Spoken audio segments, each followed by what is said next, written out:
അറക്കലിന്റെ മനക്കലിലേക്ക് സ്വാഗതം. അപ്പൊ മുത്തുകളെ സ്വത്തുകളെ കരളുകളെ കുരുകളെ പഞ്ചായത്ത് കുഞ്ചുകളെ നിങ്ങൾ ഓണം എക്സാമിന് പഠിച്ചു തുടങ്ങിയെന്ന് വിശ്വസിക്കുന്നു. പഠിച്ചു തുടങ്ങാത്തവർ വളരെ വേഗത്തിൽ എന്ത് ചെയ്യുക, പഠിച്ചു തുടങ്ങുക. ഞാൻ ആരും കാത്തിക്കണ്ട കേട്ടോ. ഓക്കെ, ലാസ്റ്റ് എന്ത് പരീക്ഷയ്ക്ക് മാർക്ക് പറഞ്ഞിട്ട് കടകുണ വർത്തനം പറഞ്ഞൊന്നും കാര്യം ഉണ്ടാവില്ല.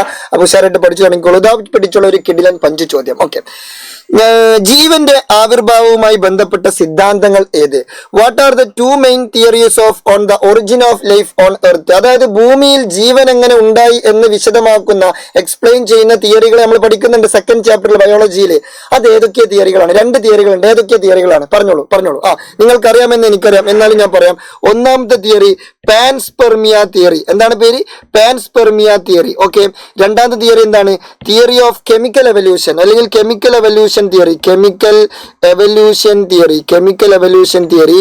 പാൻസ്പെർമിയ തിയറിയുടെ മലയാളം എന്താണ്? പാൻസ്പെർമിയ തിയറി തന്നെയാണ്, പാൻസ്പെർമിയ സിദ്ധാന്തം അത് തന്നെയാണ് അതിന്റെ മലയാളം. എന്നാൽ കെമിക്കൽ എവല്യൂഷൻ തിയറിന്റെ മലയാളം എന്താണെന്ന് ചോദിച്ചാൽ രാസ പരിണാമ സിദ്ധാന്തം. ഓക്കെ, അപ്പൊ നിങ്ങൾക്ക് ഇപ്പൊ എത്ര മാർക്ക് കിട്ടി?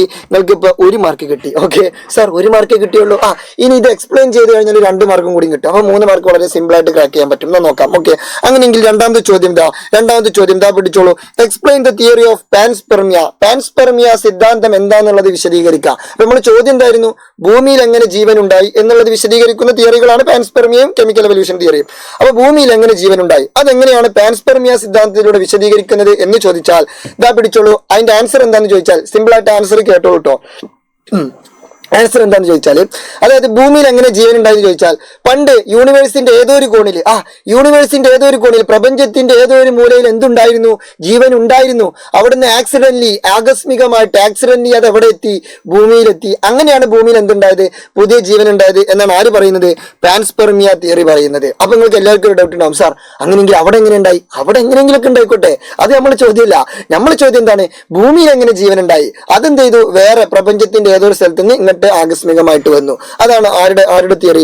പാൻസ്പെർമിയ സിദ്ധാന്തം വിശദീകരിക്കുന്നത്. ഓക്കെ, അപ്പൊ ഇതിലെന്തോ ഒരു സംതിങ് ഒരു മിസ്അണ്ടർസ്റ്റാൻഡിങ് ഉണ്ടല്ലേ ഈ ഒരു തിയറിയിൽ.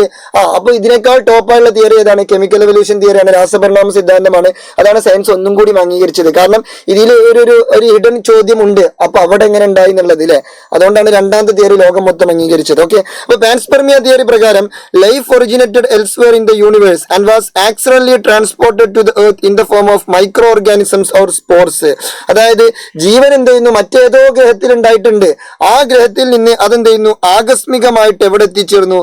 ഭൂമിയിൽ എത്തിച്ചേർന്നു. In the form of micro organisms or spores. സൂക്ഷ്മജീവികളായോ അല്ലെങ്കിൽ രേണുക്കളായോ അതെവിടെ എത്തി? ഭൂമിയിലെത്തി എന്നാണ് ആര് പറയുന്നത്? പാൻസ്പെർമിയ സിദ്ധാന്തം പറയുന്നത്. ഓക്കെ, ഈ പാൻസ്പെർമിയ സിദ്ധാന്തത്തിൽ ഇങ്ങനെ പറന്നു വന്നിട്ടുള്ള ഈ സൂക്ഷ്മജീവികൾ ഉണ്ടല്ലോ, അല്ലെങ്കിൽ ഈ രേണുക്കൾ, അല്ലെങ്കിൽ ഈ സ്പോർസ്, അതിനെ നമ്മൾ വിളിക്കും these microscopic particles are referred to as panspermia. അതിന് നമ്മൾ വിളിക്കുന്ന പേരാണെന്ത്? പാൻസ്പെർമിയ. അതാ ജീവന്റെ ഈ സൂക്ഷ്മ കണികളെ നമ്മൾ എന്ത് വിളിക്കും? പാൻസ്പെർമിയ എന്ന് വിളിക്കും. These microscopic particles are referred to as panspermia. അതും കൂടി ജസ്റ്റ് എന്ത് ചെയ്യുക, ഒന്ന് പഠിച്ചു വെക്കുക. ഓക്കെ അല്ലേ? സെറ്റ് അല്ലേ? അപ്പോൾ വീഡിയോ ഇഷ്ടപ്പെടുമെങ്കിൽ ജസ്റ്റ് ഒന്ന് ലൈക്ക് അടിക്കുക, നിങ്ങളുടെ ഫ്രണ്ട്സിനൊക്കെ ഷെയർ ചെയ്യുക. എല്ലാവരും ഉഷാറായിട്ട് പഠിക്കുക. എല്ലാവർക്കും എൻ്റെ ഒരു ഓൾ ദി ബെസ്റ്റ് ആയിരുന്നു. Good bye.